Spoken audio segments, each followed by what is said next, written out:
Guerrier, ouverture, 3X. Plusieurs choses ce soir, vraiment beaucoup de choses. La première, nous la connaissons tous, un maître guerrier remarquable par sa force de travail, son engagement, est parti sur un autre plan de réalité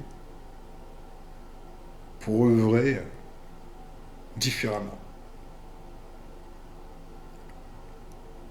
C'est ainsi que je vois les choses.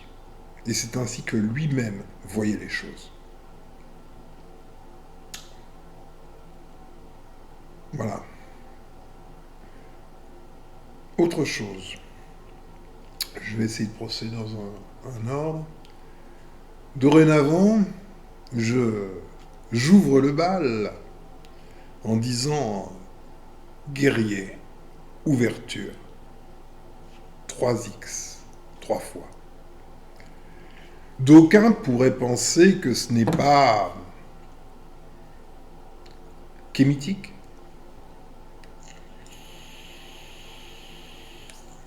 que ce n'est pas relatif à une tradition propre à l'homme. L'homme, donc l'homo sapiens, donc il est noir. Hein. Voilà. Je vais vous lire quelque chose. C'était suite à, hier soir, j'écoutais les fétiches de guerre. C'était très intéressant. Et de là, bon, ça m'a fait déboucher sur autre chose. Donc je vais vous lire quelque chose, rapidement. Ah bah tiens, c'est sur le site, oh là là, africamat.fr. Je crois bien que c'est un site en relation avec Nusere Kalala Omotunde. Je te salue, maître guerrier.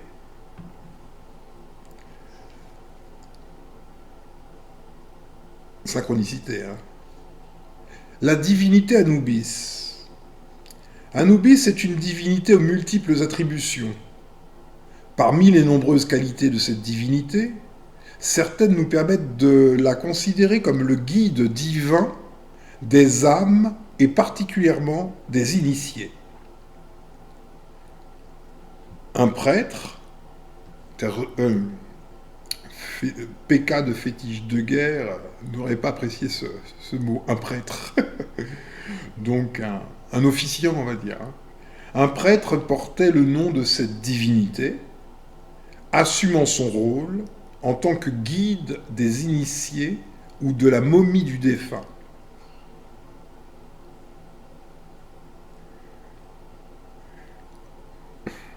Anubis ou Poit ouvre les chemins pour les défunts qui sont des voies célestes, les beaux chemins célestes. La nature de la divinité mystagogue se manifeste non seulement dans son rôle de guide, mais surtout d'ouvreur ou de frayeur de chemin, de frayer. Pas d'effrayer, de frayer, ouvrir des chemins. Pris dans son sens réel et allégorique. Ce même sens peut être attribué à son rôle d'ouvrir les yeux, les oreilles, le nez du défunt Osiris.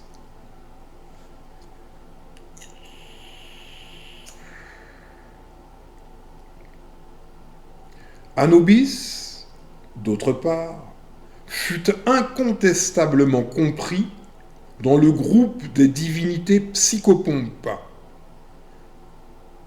Le psychopompe, c'est celui qui conduit les âmes.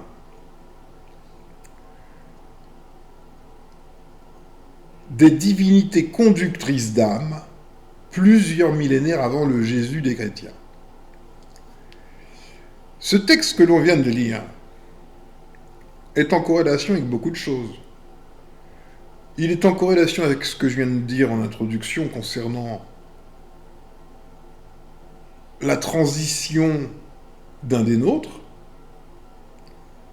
Si on est vraiment kémite, on comprend ce texte. Il est clair. Anubis ouvre les chemins. À qui? Pas un mort au sens où on entend ordinairement. S'il était mort comme on l'entend ordinairement, il ne pourrait pas être conduit.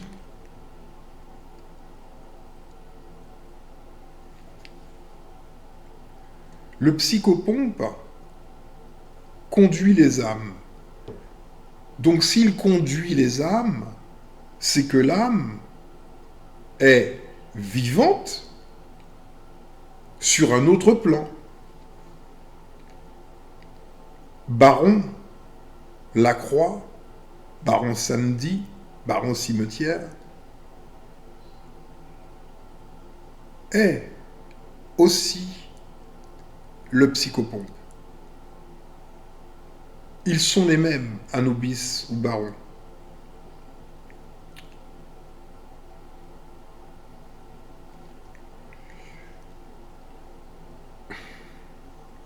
Si vous vous souvenez d'une vidéo que j'ai faite, je vais essayer de me souvenir du titre, ou du moins de le retrouver.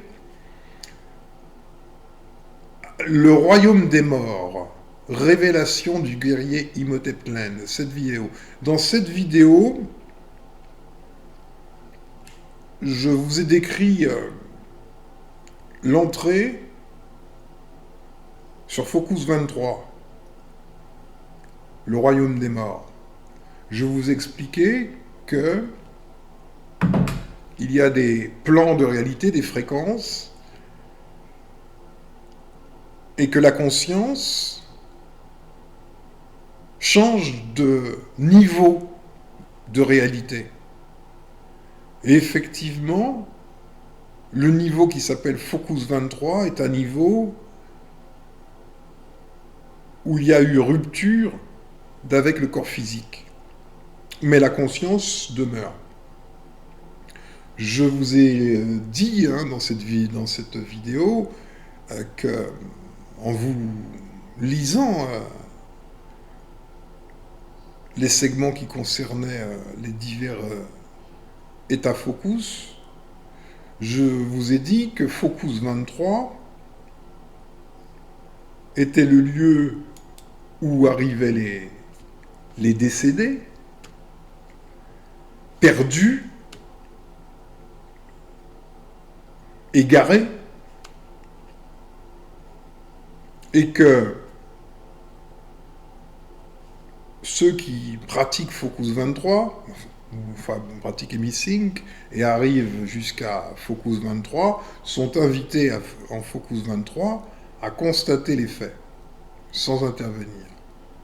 Pour que, arrivés en Focus 27, ils acquièrent une certaine compétence leur permettant de conduire les nouvelles âmes, enfin les âmes qui viennent d'arriver.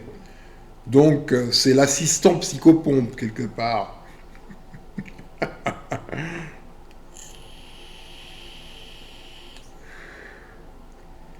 Alors,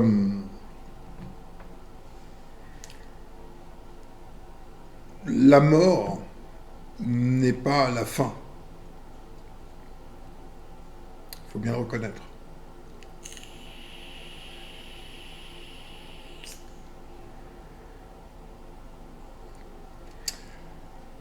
D'autres choses. Est-ce que ça c'est clair, ça, cette partie-là? Il faut être en accord avec soi-même, avec ce que l'on fait. Si on est dans une voie de retour à soi, aux traditions kémitiques, il faut le vivre.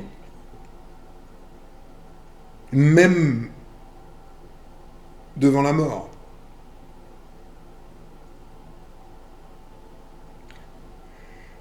Je vais vous lire juste rapidement un commentaire qui m'a été fait par Imhotep Len, justement.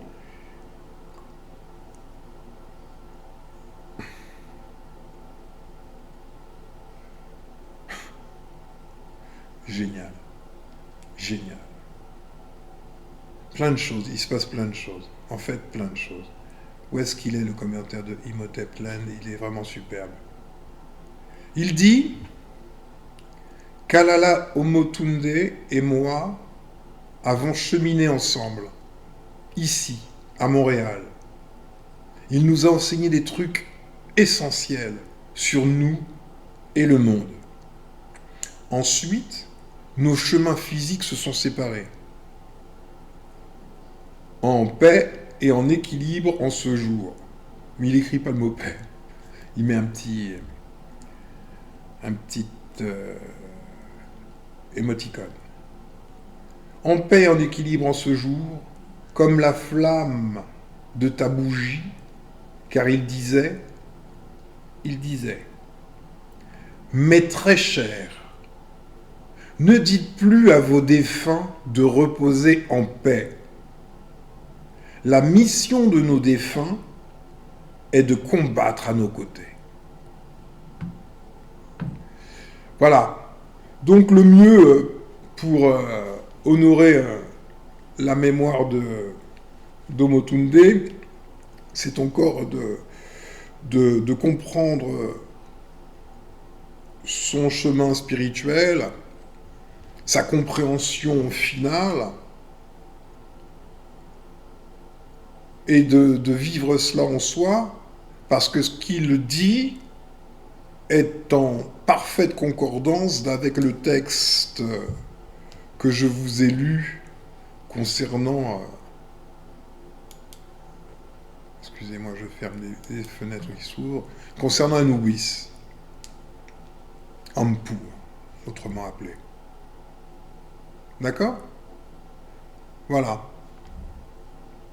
Même s'il est vrai que de savoir qu'on ne va pas revoir quelqu'un est toujours une déchirure.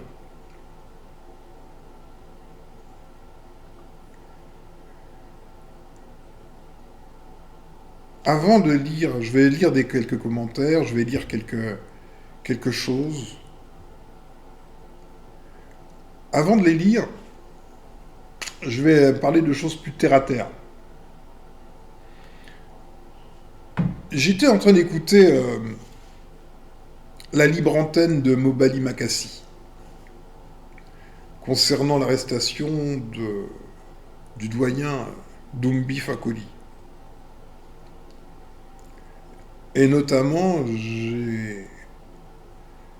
j'ai écouté ces frictions avec Sab S, qui est une auditrice qui est intervenue sur le live, et que je connais, hein, je connais. Je connais tout le monde. Mais je la connais en ce sens que je l'ai déjà écouté intervenir sur d'autres lives, notamment chez Jules Ngan. Il faut être très conscient du monde dans lequel on se trouve. Ce qu'il s'est passé concernant le doyen Dumbi Fakoli, évidemment c'est une injustice. Un homme qui n'est pas l'auteur de faits se retrouve incarcéré. On peut dire que c'est une injustice. Mais sommes-nous dans un monde juste? Non. Alors Sab S tenait pour vrai qu'il y aurait une sorte de complot quelque part visant les kémites et le kémitisme, et que la volonté derrière, c'était de briser finalement l'ascension du kémitisme. Quelque part, c'est ce qu'elle disait. Mobali lui répondait à juste titre, il se serait passé exactement la même chose si un chrétien ou n'importe qui, un juif ou ce que tu veux, avait fait la même chose, à savoir marcher, écraser, piétiner, c'est le terme, un livre religieux, notamment le Coran, au Mali. Où est-ce que ça s'est passé? Au Mali. Le pays d'Assimi Goïta, libérateur de ce pays. D'ailleurs, à propos de libération, normalement dans un pays le libéré, c'est feux d'artifice, des feux de champagne, hein, bissap à volonté. Bon bref, on fait la fête, c'est la joie, puisque enfin nous voilà libérés du joug de l'oppresseur.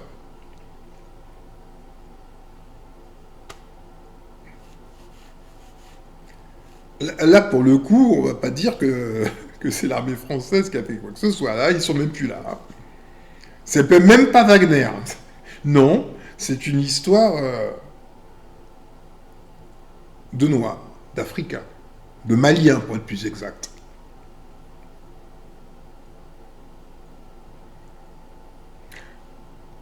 Il y a une réalité politique, internationale. Il y a un concept qu'on appelle l'ordre. Et ce que l'on appelle l'ordre, c'est le statu quo. Il ne faut pas que les choses bougent.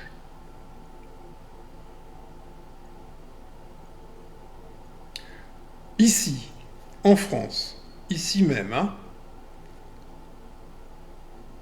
un homme qui était reconnu comme leader, même s'il lui-même ne se revendiquait pas comme tel, était tranquillement en train de discuter dans la rue. Non, on ne l'a pas arrêté. Pendant qu'il discutait tranquillement dans la rue, un projectile est venu frapper son œil. Il est devenu borgne. On l'a mutilé en pleine rue.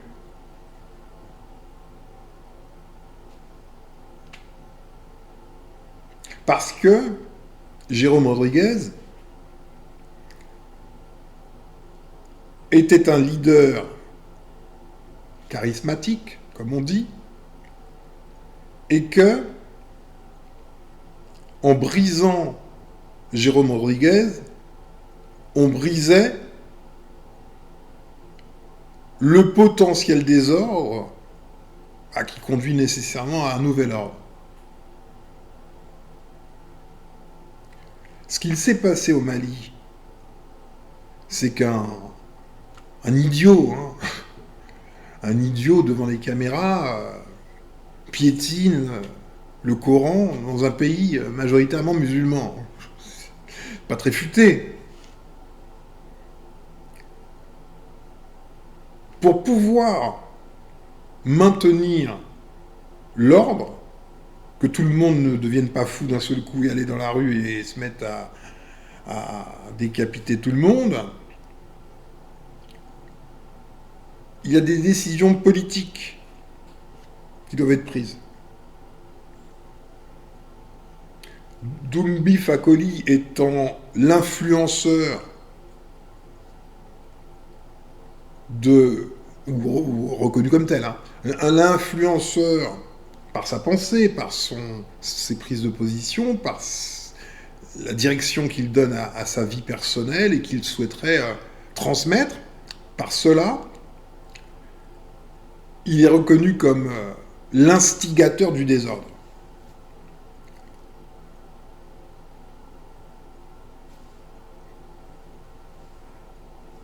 Comme Jérôme Rodriguez. Il était tout seul en vérité dans son monde, bon, il ne faisait pas plus que les autres, mais il était reconnu comme le leader. Et en lui coupant la tête, ou au moins lui faisant exploser un œil, on montrait l'exemple, et c'est vrai que la vague gilet jaune, c'est calmer. C'est politique. S'agissant du doyen Doumbie Fakoli, peut-être, en raisonnant, peut-être,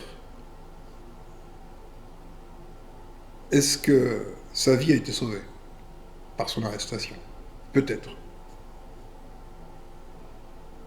Parce qu'en Afrique, les vrais Africains qui le savent, c'est très vite règlement de compte à Okekoel. Hein.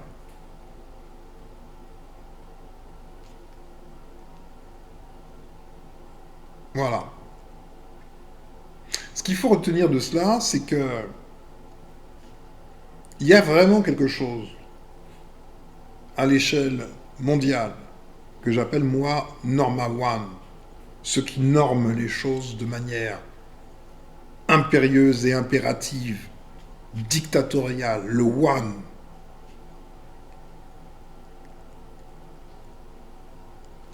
Et c'est depuis toujours, enfin, depuis longtemps. Quel que soit le monde dans lequel tu entres, la structure dans laquelle tu entres, tu arrives dans un pays, c'est une structure. Si tes propos et ta pensée sont susceptibles de remettre en cause l'ordre établi, qui vaut pour un statu quo, tu fais pas long feu.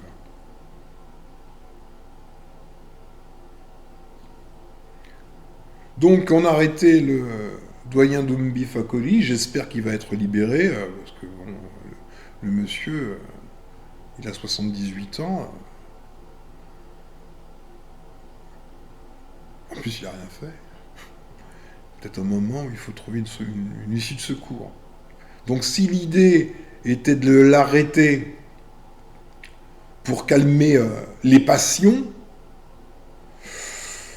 d'un point de vue politique, ce n'est pas une mauvaise idée.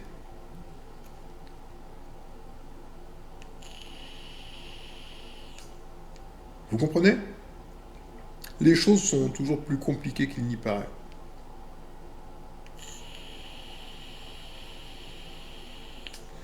Ce qui est certain, c'est que dans un pays noir, le Mali, vraiment, alors là, pour le coup, c'est l'Afrique, c'est le Mali. Les autochtones sont pris par une pensée religieuse, pour le coup, exogène.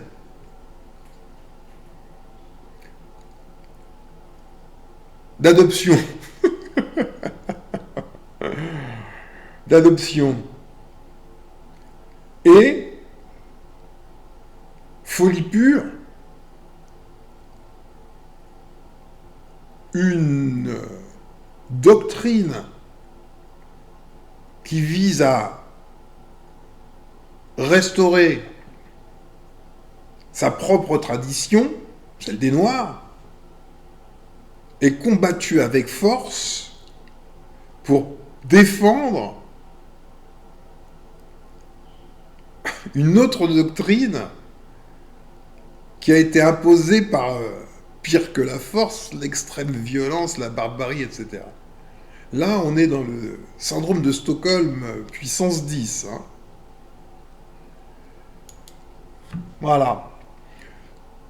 Donc, il ne faut pas toujours voir des complots venant de je ne sais qui, où, quand, comment, pourquoi. Non, parfois, les choses sont beaucoup plus terre-à-terre, vraiment très terre-à-terre. Souvent, hein. Souvent, c'est terre-à-terre. Et parfois, des décisions qui nous semblent intolérables, comme l'arrestation de Doumbie Fakoli, sont peut-être salutaires dans un pays comme le Mali.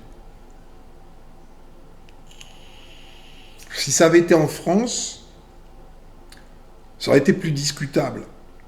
Mais dans un pays comme le Mali, avec des personnes qu'on peut qualifier d'hypersensibles, il vaut mieux parfois être entre quatre murs qu'être chez soi ou dans la rue.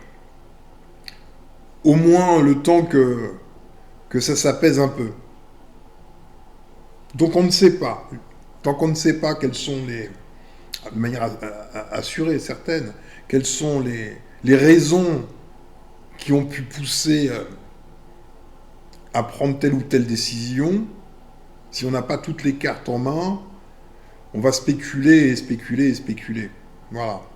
Donc espérons simplement que le doyen d'Ogby Fakoly sorte de là et qu'il soit tranquille à sa sortie. Parce que c'est ça. Il faut avoir monté, comme le fait son avocat, hein, avoir préparé sa sortie par rapport à l'opinion publique, hein, pas par rapport au système judiciaire, par rapport à l'opinion publique. Les musulmans, hein, les plus que radicaux. Ok pour ça? Bien. Donc, je vais lire quelques commentaires. Ça me permettra de répondre.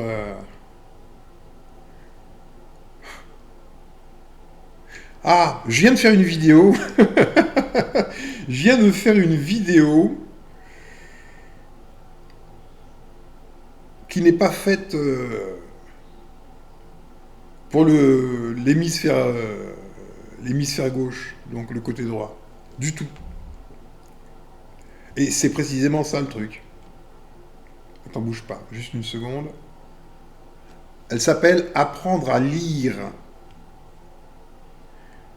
Je vais pas te dire les choses, puisque c'est pas fait pour être dit. Voilà. Donc n'attends pas que je te dise les choses. C'est pas fait pour être dit. C'est fait pour le côté droit, de l'hémisphère droit, donc le côté gauche. Tu comprendras. Autrement.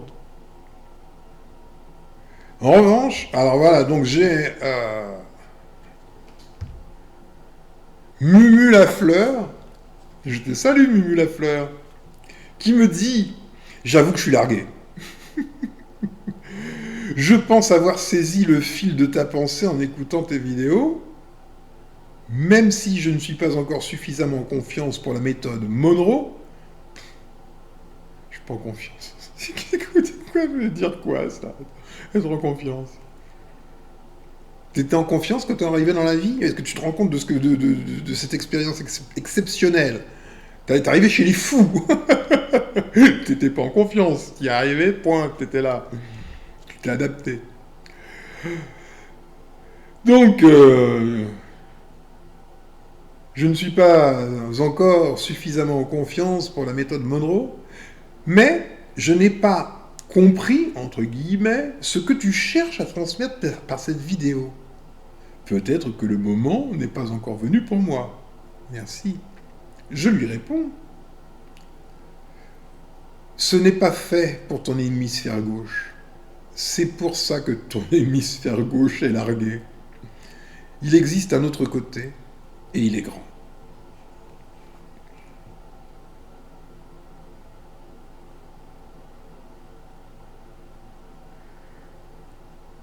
Ah, donc il y a des symboles dans cette vidéo.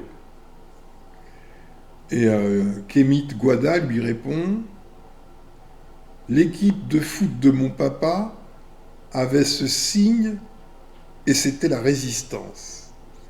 Alors dans les symboles, il y a effectivement le signe zodiacal du lion.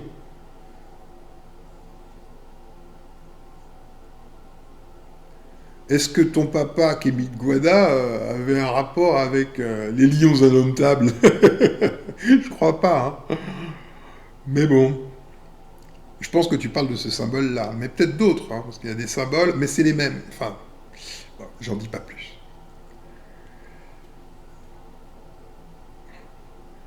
Et Kémit Guada dit, toujours par rapport à cette vidéo,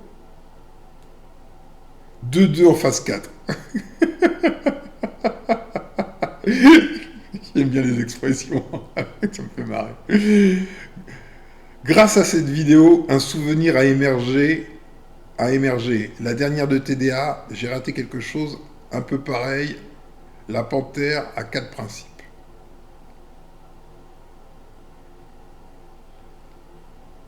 Ne cherche pas à comprendre ce que tu ne comprends pas. C'est fait pour le, c'est fait pour le côté gauche, l'hémisphère droit. Donc, alors je vais passer tous les commentaires relatifs à l'hommage rendu à Nyuseri Kalala Omotunde.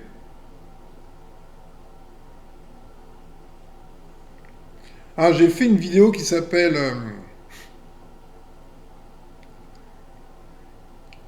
Casque antenne UHF.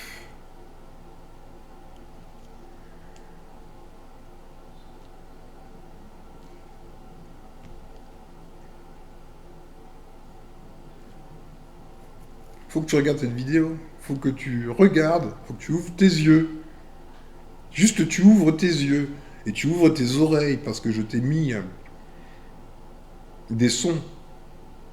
Mais c'est pas fait pour le côté droit, hein. Donc l'hémisphère gauche. Hein. C'est pas fait pour là. C'est ouverture.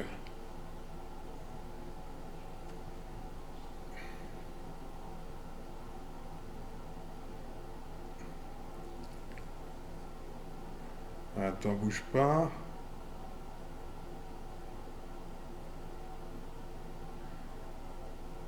Ah, Bayakoma. Otep. Oh, j'ai dit Otep alors que j'avais dit que je ne le dirais plus. Je te salue, Jumbo. Ouverture. 3X, salutations. La vérité était déjà sous nos yeux. Merci aux ancêtres qui ont montré le chemin pour arriver jusqu'à eux. Relatif à la vidéo, casque antenne, ultra haute fréquence, hein, c'est ce que veut dire UHF. Sur une autre vidéo, là, c'est Imhotep Plaine qui me dit On, Baron 001. Tel est le message reçu. Ça a coupé mon sommeil net à 3 heures du matin. Imhotep Land, pratique et missing. C'est un message pour moi. On Baron 001. Ah, je vais te faire sourire. Est-ce que tu sais ce que c'est que 007 007, c'était le nom de code d'un véritable espion au service de la reine Elisabeth Ier d'Angleterre. Il s'appelait John Dee. Il était un peu magicien. Et c'était un espion. Mais il était aussi magicien. Il a utilisé un certain système magique pour vaincre la pseudo-invincible armada espagnole. Les bateaux ont coulé. Et quand il écrivait à la reine, on pouvait croire qu'il signait 007. Et Ian Fleming, qui lui aussi était un espion, a rédigé des romans, hein, à propos de James Bond 007, qui était son personnage. Mais le vrai 007, hein, c'est John Dee. Il y a longtemps. L'époque d'Elisabeth Ier d'Angleterre, c'était pas hier.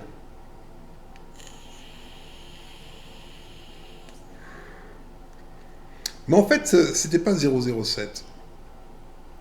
7, c'était le nombre qu'on attribuait à la perfection. Et ça symbolisait la reine. Et en fait, 00, c'était 2 yeux. Les 2 yeux de cette, la reine. Seulement pour la reine. Ça voulait dire Only for your eyes. Et c'était aussi le nom d'un des romans de Ian Fleming et donc d'un film qui a été adapté de ce roman. Only for Your Eyes. Voilà. Maintenant, tu sais tout de 007. Donc moi, c'est 001.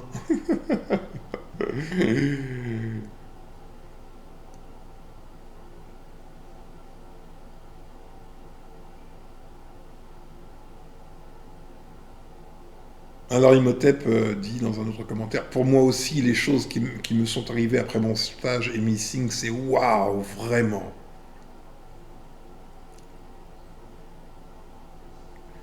Dominique, Elvire, je te salue Dominique. Pour une autre vidéo, a mis en commentaire, comment elle s'appelle cette vidéo? T'en bouge pas, comment elle s'appelle? Je sais plus, je vais te le dire tout à l'heure. Bah, celle, une très importante, hein, avec la vidéo de prise sur la chaîne de Prune. Elle dit, pour la petite histoire, Alain Aspect a reçu le prix Nobel de physique récemment. Donc, Philippe Guillemont disait que il y a 40 ans, Alain Aspect avait fait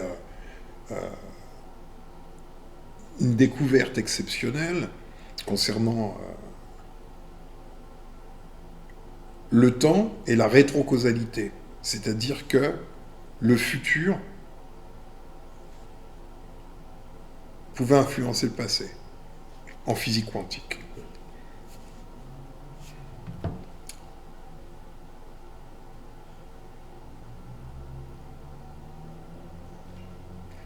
Kémy de Guada me dit tu m'as fait sourire encore une fois quand tu as parlé du passé et le futur, mais attention à toi, j'ai enregistré une petite partie d'une vidéo de Ngan. J'essaie de te le retrouver sur ma chaîne. Ah oui, c'est une très bonne vidéo. Il va falloir que vous la voyez. Je l'ai téléchargée, je vais la mettre dans une prochaine vidéo. J'arrive pas à bien comprendre, mais j'ai gardé sur ma chaîne. Elle est très difficile à trouver. Elle parle justement du présent, le passé et le futur. Le temps est un signal, comme la fibre.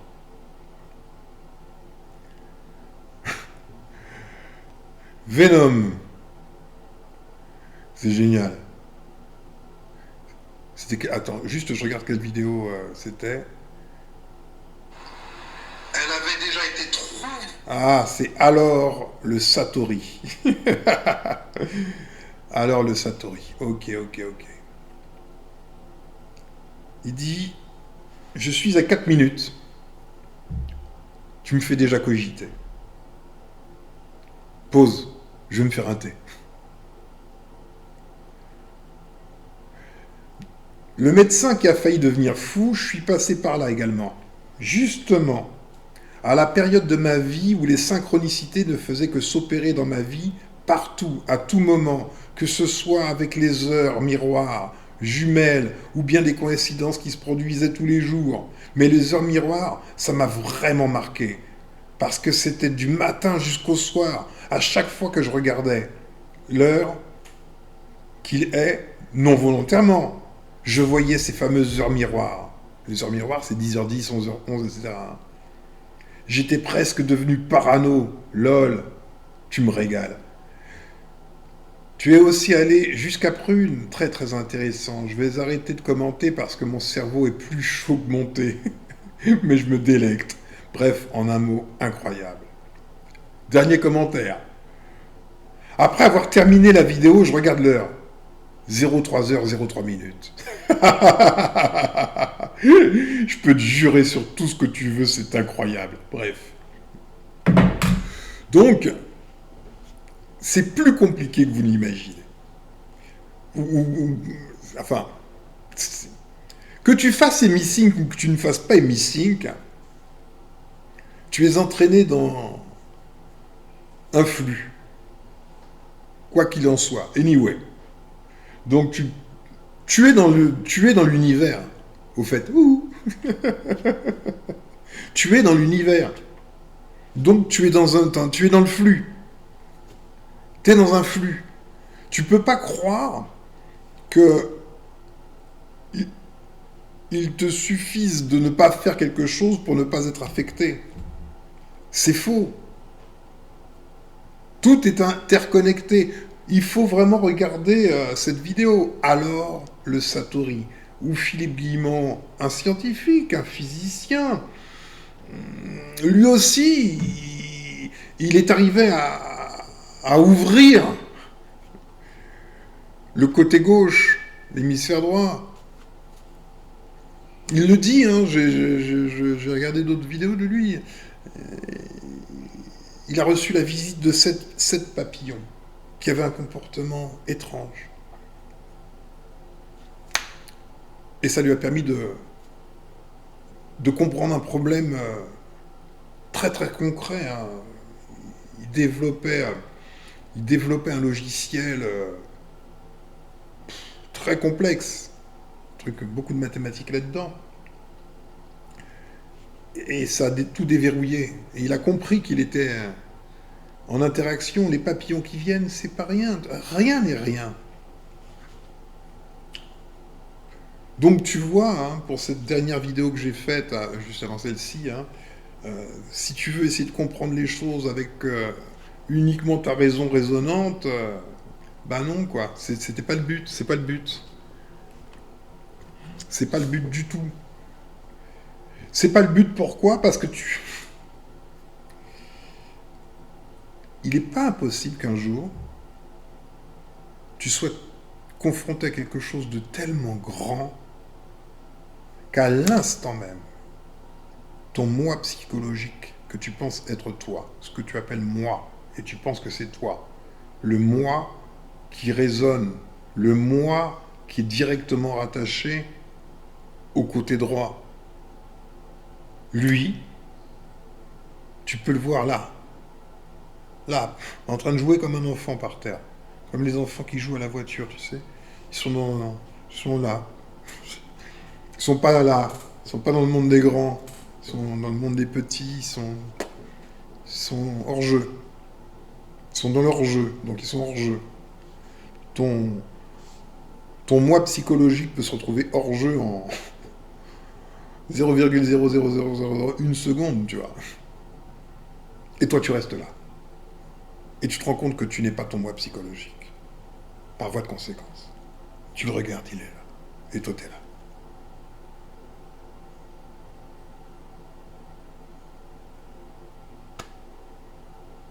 Donc, si tu cherches toujours à tout comprendre à travers ton moi psychologique, ta raison résonante, etc., tu risques de perdre beaucoup. Tu risques de perdre beaucoup.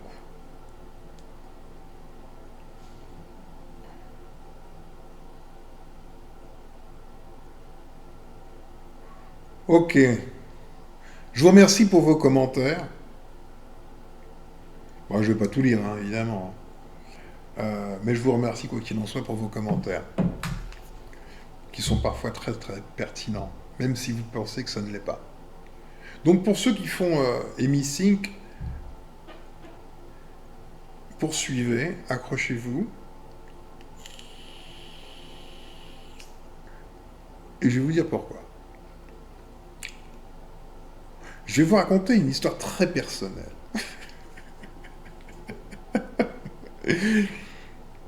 Très très personnelle.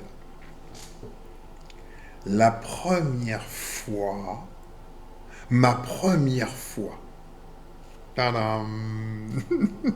Non, non, je ne vais pas aller dans les détails, non, c'est pas ça l'histoire. Il y a un guerrier qui a écouté une de mes vidéos, on a discuté après, etc. Et on parlait notamment de ce que citait Paolo Coelho hein, dans son livre, lorsque je disais que quand le désir vient du cœur, l'univers entier conspire à la réalisation de ce désir. Et il m'a dit, et où il croyait, que je parlais de l'organe qu'on appelle le cœur, l'organe. Mais pas du tout. de quelle façon? Non, non, le cœur n'a rien à voir avec l'organe. Enfin, très peu. Le cœur, c'est autre chose. Et je me rends compte que on s'éloigne de plus en plus de l'essentiel, quoi. Parce que quand on dit le cœur, quand on disait le cœur avant, à mon époque, tout le monde comprenait qu'on parlait du cœur spirituel. Personne ne pouvait imaginer une fraction de seconde qu'on parlait de l'organe. En tout cas, dans ce cadre-là. Et aujourd'hui, c'est possible qu'on pense vraiment matériel, quoi. On est dans le monde de la densité totale. Mais il faut réécouter tout ce que je vous ai dit là. Il faut revenir en arrière là. Hein. Je vous ai dit, ainsi que la science actuelle le susurre, que nous sommes dans un univers, une réalité, pardon, nous sommes dans une réalité holographique. Le monde tridimensionnel est une projection d'un autre monde. C'est l'allégorie de la caverne de Platon. Nous ne voyons pas le monde réel, nous voyons une projection sur un mur. Enfin, ça, c'est l'allégorie de Platon. Nous voyons une projection, hein, au-delà du mur, hein, c'est une projection dans le volume. Et c'est même l'inverse de l'allégorie de Platon, parce que dans l'allégorie de Platon, le réel est tridimensionnel, derrière l'observateur, il y a un feu, une lumière donc, et la réalité tridimensionnelle est projetée sous forme d'ombre sur la paroi de la caverne, et lui, il ne voit que les ombres qui se déplacent, etc., ce qui n'est pas le réel vrai, mais une projection du réel. Alors que, en vérité, c'est juste l'inverse, tu vois. Le réel, il est bidimensionnel, et le tridimensionnel est une projection holographique du réel bidimensionnel.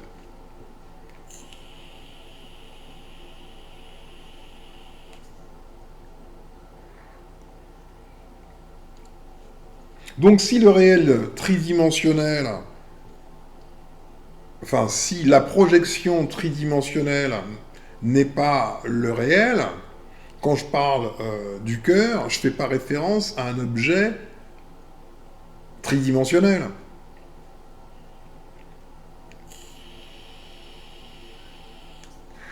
Donc je disais, la première fois que j'ai rencontré une femme, corps et âme, plus corps qu'âme d'ailleurs. Non, non, en fait, je crois que c'était les deux. J'étais, j'étais dans un petit square, place de la République. C'était l'été. J'étais seul sur un banc. Et j'entends klaxonner, j'entends les voitures qui klaxonnent. Je sais pas ce qui se passe, je lève la tête. Et là, je vois la plus belle femme du monde, sur un vélo, en train de pédaler, les cheveux au vent. Tout le monde la klaxonnait tellement elle était merveilleuse, magnifique. Je la regarde, je dis, waouh. J'avais 16 ans. Et j'ai vraiment désiré que ce soit elle. Une chose peu probable, hein, c'est un souhait.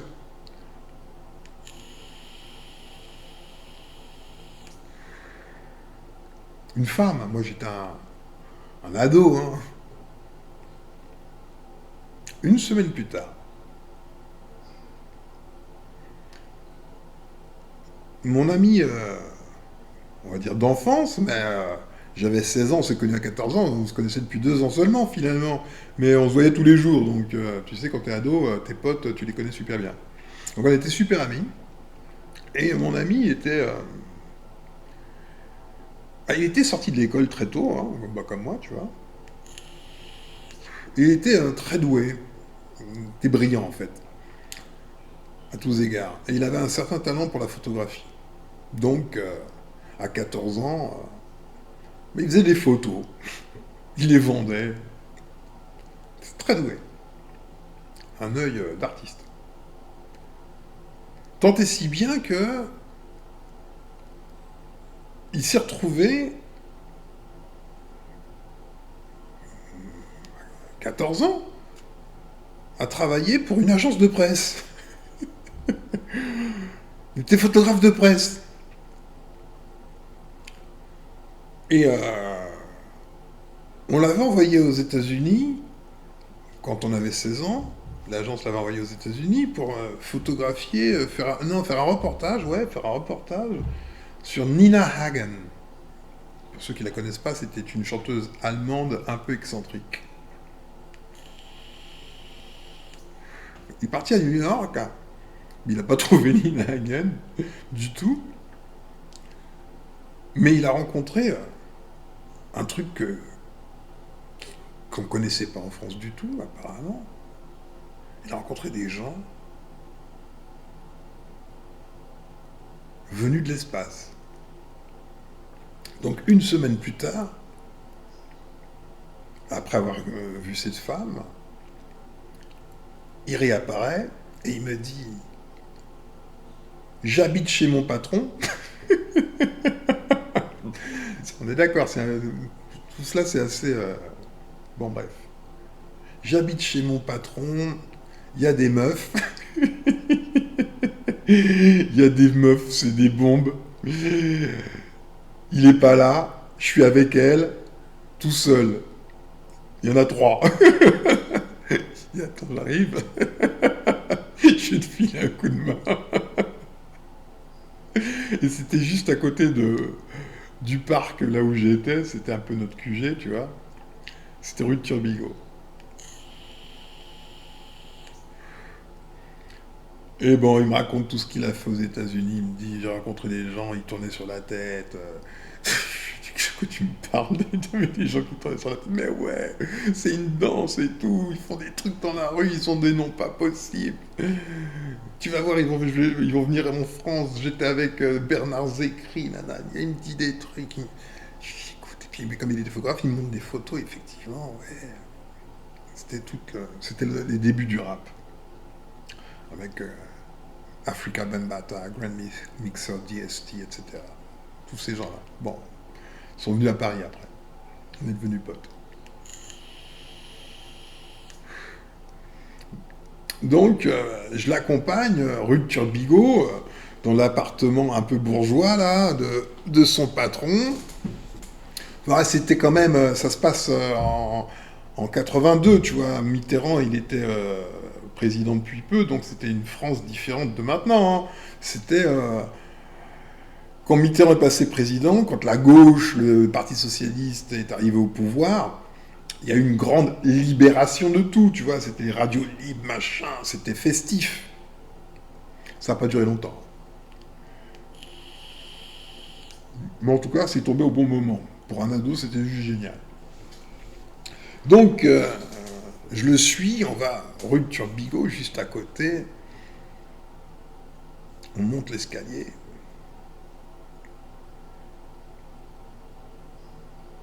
Et là, devant la porte, je marchais tête baissée, je montais l'escalier tête baissée, j'entends une voix de femme, je lève la tête. C'était elle, la plus belle femme du monde. Elle était devant moi. Et il lui dit bonjour, il lui parle. Elle faisait partie de ces 3 créatures abandonnées dans un appartement bourgeois de Paris, avec 2 puceaux qui n'ont pas envie de rester. C'était des femmes, elles avaient 28 ans, plus ou moins. En tout cas, celle que j'ai rencontrée avait 28 ans.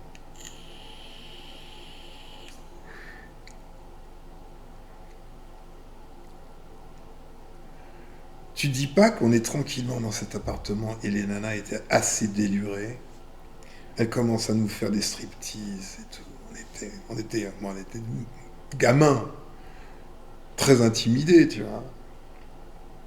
Mais on adorait, évidemment. Et ça commence, la soirée commence, et on boit de l'alcool. On boit de l'alcool. Bon, je m'endors net. Je me réveille, il n'y a plus personne, c'était le noir absolu. Et il m'avait laissé quand même un petit mot, on est au Blue Note, etc. Je vais le rejoindre au Blue Note. Et tout le monde était un peu gay. Et on revient dans l'appartement après cette petite escapade au Blue Note. Et évidemment, ce qui devait arriver arriva. Merci madame, c'est très gentil, très aimable de votre part. Voilà. Alors ce que je te raconte, je vais quand même tout raconter comme ça c'est fait, quand même. Figure-toi qu'on était dans cet appartement, elle et moi, et il y avait sa sœur qui était là, il y avait du monde quoi, il y avait mon pote, il y avait les deux autres nanas, il y avait encore une autre nana qui est arrivée, la sœur du patron, bon bref, tu sais c'est comme ça, c'était comme ça à Paris, ça circulait dans les apparts. Bon bref, on n'était pas tranquille. Donc elle me dit suis-moi. Bah, je la suis, je sais pas où elle m'emmène, tu vois. J'étais tout nu, tu vois, dans l'appartement, ça fait pas de bruit, tout le monde s'était bien dormi, pas de bruit, et je la suis. À poil, tu vois. Tac, tac, tac, tac. Sauf que elle ouvre la porte d'entrée. Elle me dit viens, viens. On monte dans une chambre de bonne. C'est des appartements style haussmannien, il y avait toujours des chambres de bonne. On monte dans une chambre de bonne. Sauf que à 10h du matin, il fallait que je parte. D'urgence. J'ai pas dit à mes parents où j'étais, tu vois. Et je suis à poil. Il est 10h du matin, il fait jour. Dans un appartement, un immeuble bourgeois, faut que je descende l'escalier, il faut que je me démerde pour rentrer dans l'appartement pour récupérer mes fringues, parce que la nana, elle était en train de dormir, elle m'a laissé tomber, tu vois. Personne pour me sauver. Et donc je descends à poil, dans un immeuble bourgeois, je frappe à la porte pour que mon pote il se réveille et qu'il m'ouvre. Je tape comme un fou, mais j'essaie en même temps de pas faire trop de bruit. Pour pas réveiller tout le monde ou pas, pour pas qu'il y ait des gens qui sortent, tu vois le truc. Il ouvre la porte.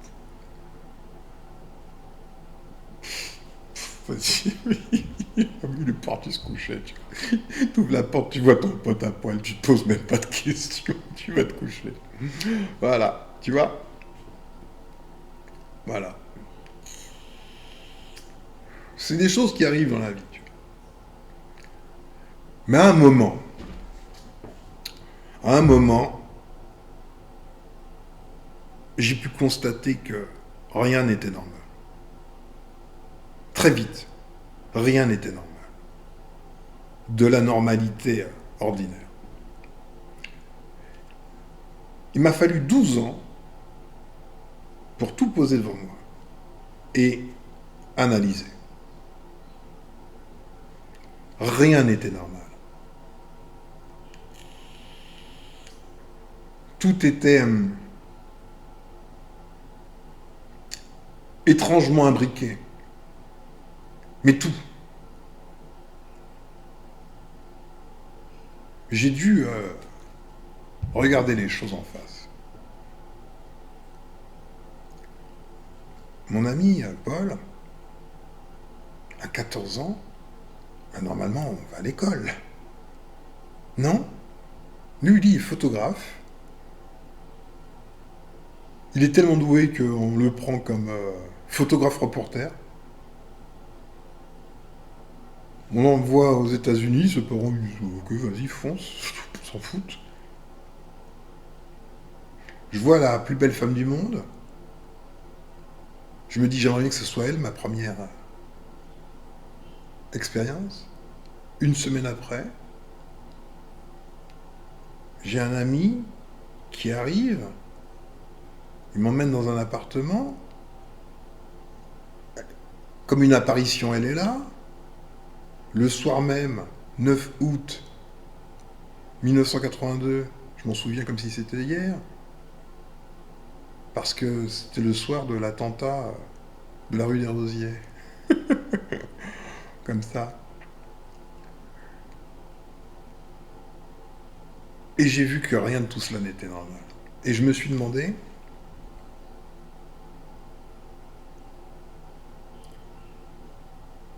si ça n'avait pas été une pure création. Parce que normalement, les femmes de 28 ans qui sont des bombes atomiques, elles couchent pas avec des gamins de 16 ans. Non plus. Rien n'était à sa place, au fond. Et je me suis souvenu que, quand je l'ai vu passer en vélo, quelque chose de spécial s'est passé. J'ai vraiment voulu, avec le cœur. Je me souviens que c'était pas comme n'importe quel autre désir ou une pensée ou quoi que ce soit, il n'a rien à voir. Quelque chose de spécial s'est passé. Et comme je l'ai dit, quand on désire avec son cœur, tout l'univers conspire à la réalisation de ce désir, de quelque manière que ce soit. Et là, on fait référence à la physique quantique. Le futur peut déterminer le passé. J'ai dû me demander, après plusieurs années, si, en fait, j'avais connu Paul. J'ai dû me demander si toute l'histoire de Paul, mon ami, n'était pas des souvenirs induits et que la véritable histoire a commencé à ce moment-là et tout le reste était de faux souvenirs pour justifier que je vive cet événement.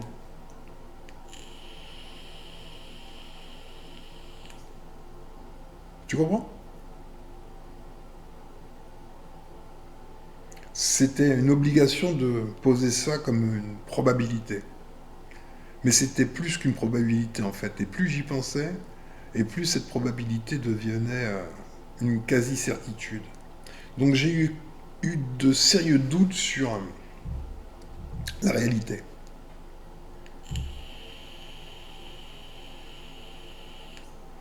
Sur la façon de la réalité. Et j'ai dû me dire que,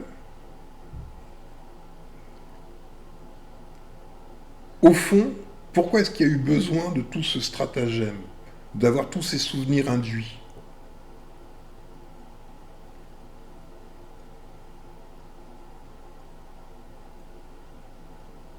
J'aurais pu, me suis-je dit, si j'avais été souple d'esprit, prêt à accepter d'autres lois, j'aurais pu me retrouver directement au lit avec elle, téléporté, hop, le jour même. Je l'ai vu, hop, un rêve, hop, c'est fait, selon les lois du rêve.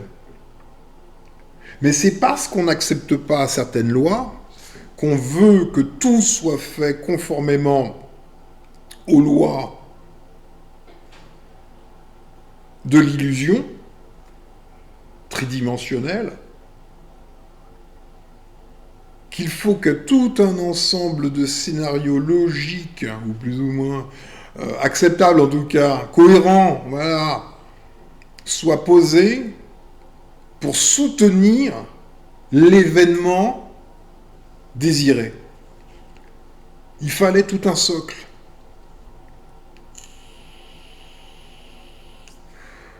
Donc ce n'est pas tant que le futur va conditionner le passé au sens où on l'imagine comme à l'aspect le définit selon les lois de la physique quantique, c'est la conscience, ou l'esprit en tout cas, de l'homme, qui a besoin de construire un passé spécifique pour conduire jusqu'à un présent acceptable, rationnel.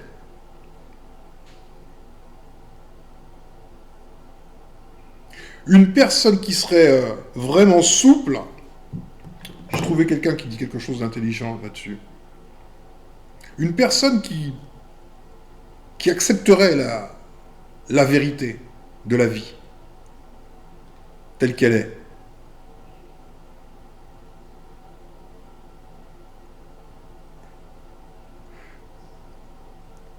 Une personne qui aurait foi en la vie, foi en l'aspect réel de la vie, les lois véritables et fondamentales, qui ne sont pas celles de la physique classique. Les lois de la physique classique sont les lois de la projection, mais pas du réel. Un tel homme dirait: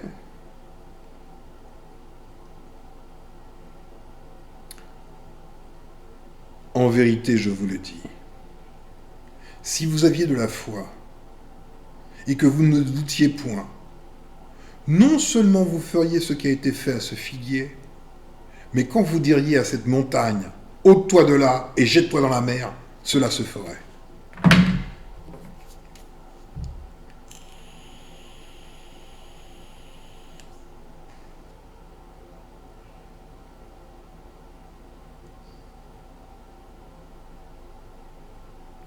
Tout le truc, c'est d'accepter le réel.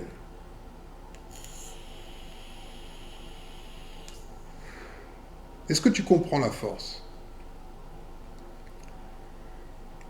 Si tu comprends les choses, ce que la physique et les physiciens t'expliquent, l'espace n'existe pas. Ce n'est qu'un champ de conscience, la conscience. Il n'y a pas d'espace. Il n'y a pas d'espace. Il n'y a pas d'espace. Donc les objets contenus dans l'espace ne peuvent pas davantage être. C'est une projection holographique à l'intérieur de ton propre champ de conscience.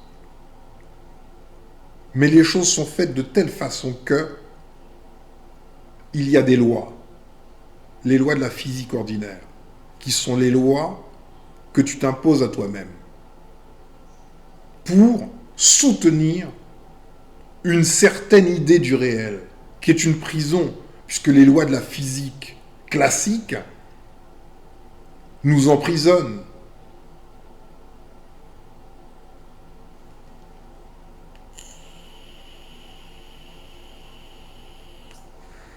Il n'y a pas d'espace.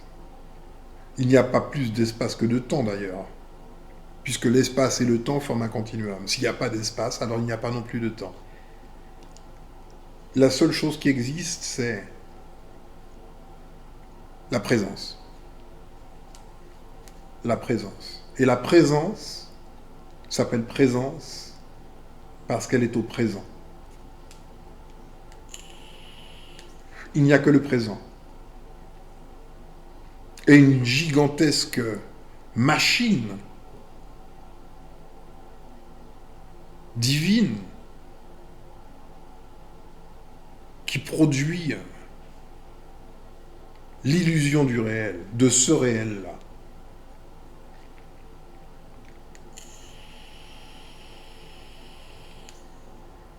Ce qui veut dire en termes clairs que toi, le noir, tu te sens démuni. Quand tu entends physique quantique, tu te dis hyper accélérateur de particules, l'accélérateur d'Hadron, ce qui est en Suisse, le grand machin géant. Tu te dis, nous on n'a pas ça.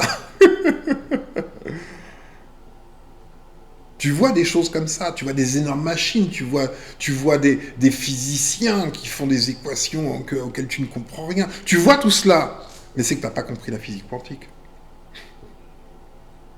Parce que l'espace n'existe pas. Donc, le cyclotron est englobé dans l'illusion.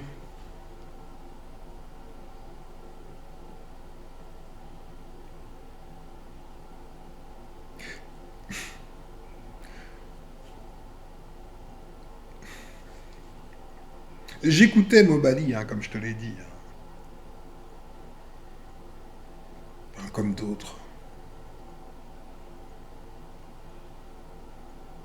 Si tu détiens ce pouvoir, le pouvoir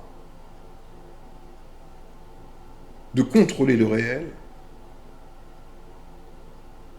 ce qu'on tient pour le réel, si tu détiens ce pouvoir, qui peut quoi contre toi? J'écoutais, oui, Mobali qui disait, quand t'es kémite, c'est comme si t'étais un hippie. Tu fais peur à personne, t'impressionnes pas. T'es fragile en termes clairs, t'es rien. Ce qui est vrai.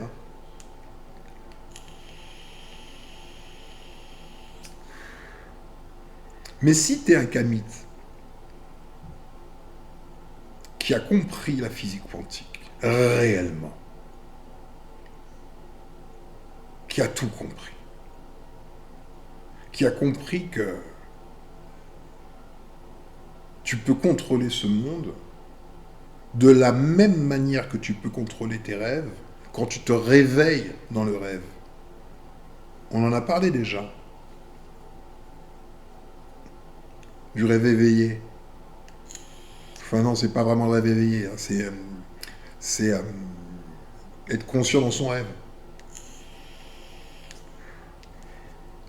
Et je t'ai dit, je t'ai invité à t'entraîner à cela, à t'entraîner à te réveiller dans le rêve. Je t'ai donné des clés, mais je sais que t'écoutes rien. De toute façon, t'écoutes pas. Je t'ai dit, l'une des façons de se réveiller dans le rêve, c'est en validant dans le monde normal, on va dire, notamment quand tu vois une scène un peu étrange, de valider que tu n'es pas en train de dormir. Tu peux sauter. Je t'ai dit que la technique des guerriers Yaqui, telle que enseignée à Carlos Castaneda, c'était chercher ses mains dans le rêve. Se souvenir qu'il faut faire cela, donc.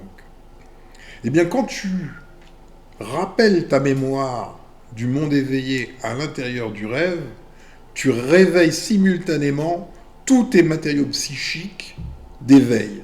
Sauf qu'au lieu de te réveiller sur ce plan de réalité, tu te réveilles à l'intérieur de ta structure de rêve, celle que tu as toi-même créée. Et auquel cas, waouh, tu peux décider dans le rêve. Et comme dans le rêve, tu as accepté de ne pas être soumis aux lois de la physique newtonienne, tu décides de voler, tu voles. Tu décides d'aller d'un point A à un point B, sans bouger, tu fais de la téléportation. Tout ça, ce sont les lois de la physique quantique. Les lois de la physique quantique sont les lois fondamentales. Et ce sont les mêmes lois que le rêve. Le rêve soutient et sous-tend ce qu'on appelle la réalité.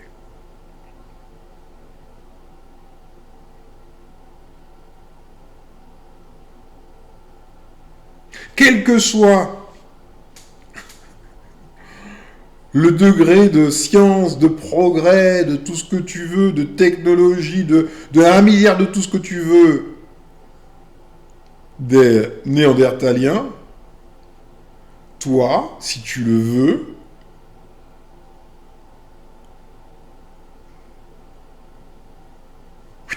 tu volatilises tout cela. Tout. Tu veux dire montagne, allez, hop, va te jeter dans la mer, là, tout de suite. Parce que c'est ta conscience. Philippe Guillemont, le physicien, te le dit. Il n'y a pas d'espace. Ça n'existe pas. Il n'y a pas de vide. Le vide n'est pas vide. C'est plein de quelque chose. Et ce dont c'est plein, c'est une façon de parler, c'est dire c'est plein. Parce que dire que c'est plein, ça veut dire qu'il y a un espace, un volume qui contient. Il n'y a pas de volume qui contient. Il n'y a pas de volume. Cependant, il faut que tu imagines que nous soyons dans le multivers. Tu imagines le multivers. Comme ça que ça s'appelle là, le truc de l'autre là, le rouquin. Bon, t'es là-dedans. Tu imagines la technologie aujourd'hui. Aujourd'hui, la technologie, tu dois te mettre des lunettes, des gants spéciaux, etc. Le métaverse, il appelle ça le métaverse, pas le multiverse, le métaverse. T'es dans le métaverse. Version 1 du métaverse, il faut un casque, il faut plein de choses. V2, V3, V4, V5, V6, tu peux imaginer arriver à un niveau de technologie tel que tu n'as plus besoin de rien. Il n'y a plus de support technologique où ils sont directement implantés en toi, tu ne les vois pas. Tu rentres dans le métaverse et tu arrives véritablement dans un métaverse où, quand tu touches, tu sens, ça a l'air solide, tu sens, tu te brûles, tu te coupes, tu meurs, bon bref, tout. C'est super bien fait, un super métaverse. Imagine que, clac, on te ferme la porte, à tout jamais, dans le métaverse, à tout le monde. Et ça devient la réalité de tout le monde. Tu nais dans le métaverse, tu meurs dans le métaverse, hein, et il y a des générations comme ça qui se passent dans le métaverse. On ne connaît plus que le métaverse. Ça pourrait arriver. Absolu.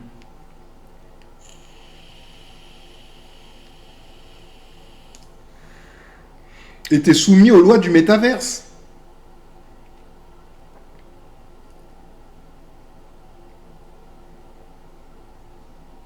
Eh bien, mon ami,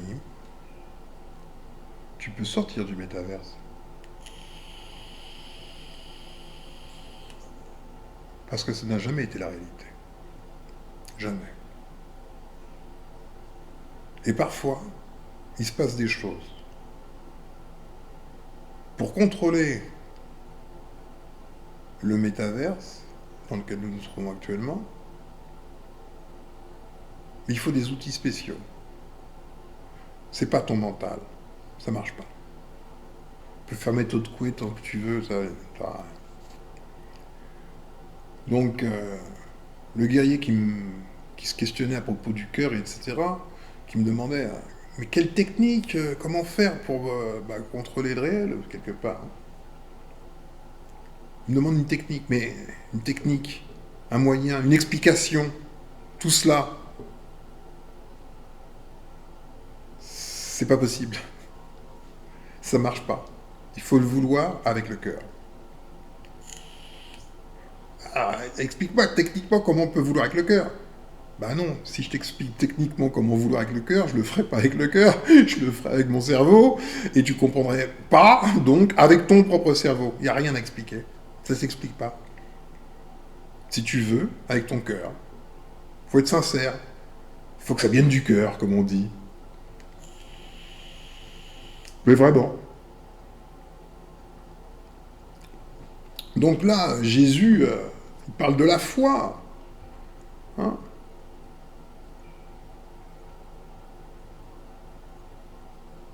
Si vous aviez de la foi et que vous ne doutiez point, non seulement vous feriez ce qui a été fait à ce figuier dans le Nouveau Testament, euh, il pétrifie un figuier. Mais quand vous diriez à cette montagne, ôte-toi de là et jette-toi dans la mer, cela se ferait. Il n'explique pas une technique, il dit si vous aviez de la foi. Moi je te dis, il faut remplacer foi par cœur. Si vous aviez du cœur, vraiment, mais vraiment, parce que le cœur contrôle totalement le réel, ce réel illusoire, tridimensionnel. Donc vous, mes frères, mes sœurs, qui craignez de par votre faiblesse, mais vous avez une arme colossale, il n'y a pas pire. Et au fond, celui qui est désarmé, totalement désarmé, qui n'a plus beaucoup de choix, bah pour lui c'est plus facile. Hein. Au fond,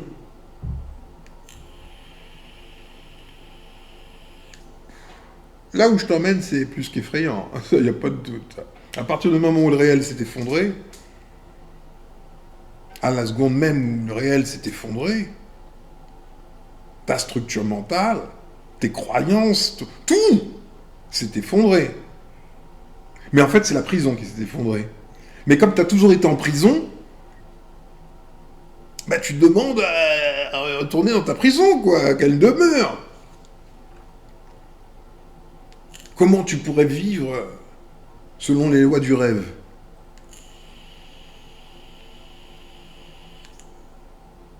Dans le rêve, tu peux dire à une montagne d'aller se jeter dans la mer, elle va se jeter dans la mer. Mais c'est le rêve. Mais ici, c'est parce que tu ne veux pas que ce soit comme ça. Tu as besoin d'une réalité fixe, des lois draconiennes.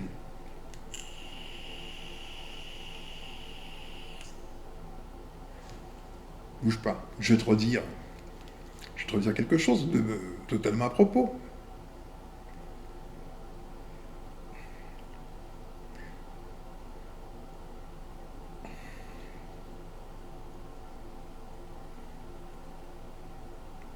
Bouge pas, hein, excuse-moi. Je préfère dire les choses correctement, donc...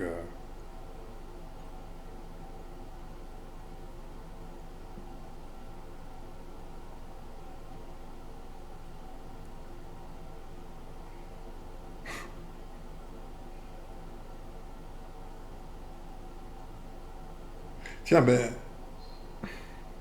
Voilà, c'est ça. Écoute bien.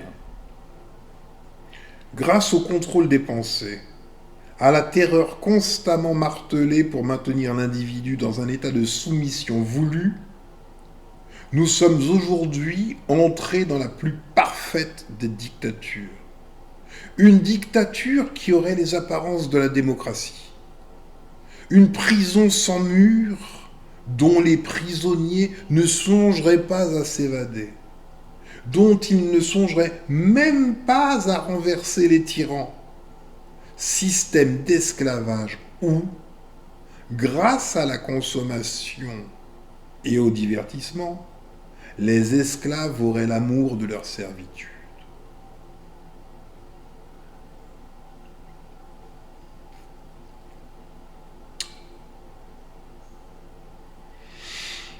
Voilà.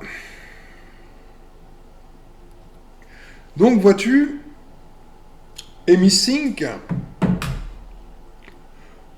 je suis pas certain que Amy Sink en soi te permette, quoique si, si, la majorité de ceux d'entre vous qui ont témoigné, enfin c'est même pas la majorité, c'est tous, avaient tous témoigné notamment de synchronicité. Les synchronies que je vous ai citées, je vous ai dit que c'était clic-clac, clic-clac, clic-clac. C'est je t'accroche ici, je t'accroche là, je t'accroche, je t'accroche. Mais c'est toi-même qui t'accroche. C'est pas quelqu'un d'extérieur qui te fait quelque chose, si t'as bien compris. Il n'y a que toi. Il n'y a que toi. Il n'y a que ton champ de conscience. C'est tout. Donc c'est toi qui te réveille tout seul, qui t'envoie des impulsions pour te montrer que le réel n'est pas comme tu crois. C'est toi-même qui te programme pour accepter le choc. Donc les heures au miroir, les choses étranges, etc., c'est toi. Mais un toi supérieur, le soi, celui qui ne fait pas partie de la prison. The eternal sunshine of the spotless mind.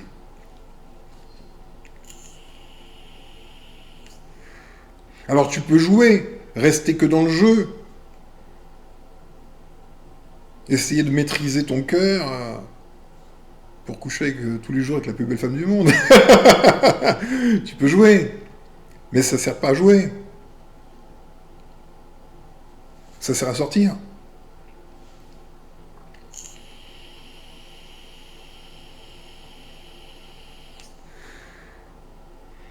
Donc, ceux qui sont dans le métaverse en même temps que toi et qui en ont le contrôle, qui en tirent des profits, ben évidemment qu'ils ne voudraient pas que tu aies le contrôle supérieur du métaverse. Parce que c'est pas un métaverse physique. C'est une rupture entre les plans de conscience supérieurs et la projection 3D. T'es juste uniquement dans le monde 3D, tridimensionnel. Si tu passes sur les plans supérieurs, t'es plus dedans. Et comme c'est psychique, psychospirituel, tu penses, c'est ton rêve.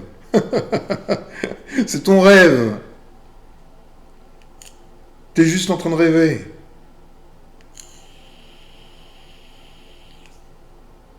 Ah, je sens que t'as peur, là. T'as encore rien vu. Donc, mon ami, pratique EmiSync. Pratique EmiSync. Pratique parce que ça va te donner, à minima, une structure.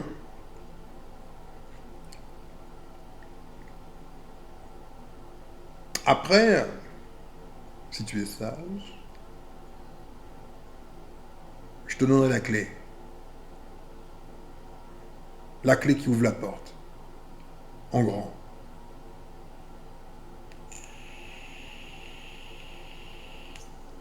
Mais il faut que tu aies fait Missing d'abord. Parce que imagine, faut que tu aies vécu plein de choses préalablement. Parce que imagine quand la porte s'ouvre en grand. Tu crois que tu peux tenir? Que ta structure mentale, elle peut tenir? Que ton corps peut tenir? Il n'y a rien qui tient.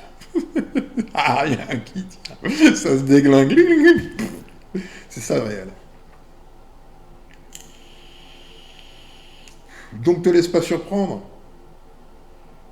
Mène les choses. Mène les choses.